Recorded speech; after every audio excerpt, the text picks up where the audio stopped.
19 наурызда мәжіліс және мәслихат сайлау өтеді. Ал сіз өз депутатыңызды танисыз ба? Арыз шағымыңызды арқалап бардыңыз ба? Мәслихат депутаттарын танисыз ба? Жоқ, танымаймын.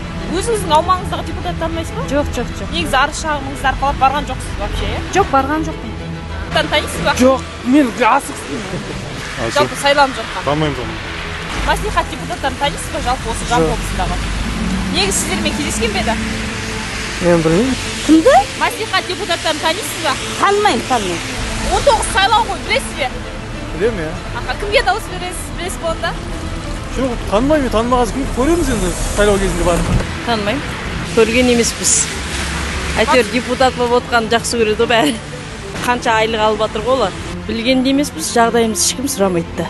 Керек емес депутаттар, шыны керек қой. Олар қандай мәселені шешіп жатыр, ешқандай мәселе шешіп жатқан жоқ. Иә, көпшілік жоқ деп жауап берді. Себебі мәслихаттың міндетін толық білмейді. Мәслихат депутаты халықтың жоғын жоқтап, адами және кәсіби қабілетін проблемаларды шешуге жұмсайтын адам. Депутат деген халық пен билік арасындағы, мысалы жалпақ тілде айтқан кезде алтын көпір болып есептеледі.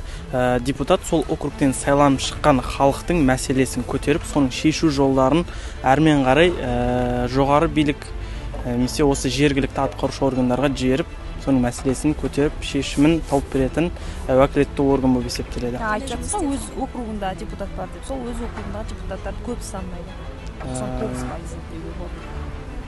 Жұмыс атқару керек қой. Ендігі сайланатын депутаттар мандат пен міндетке адал болады деген сенімдеміз.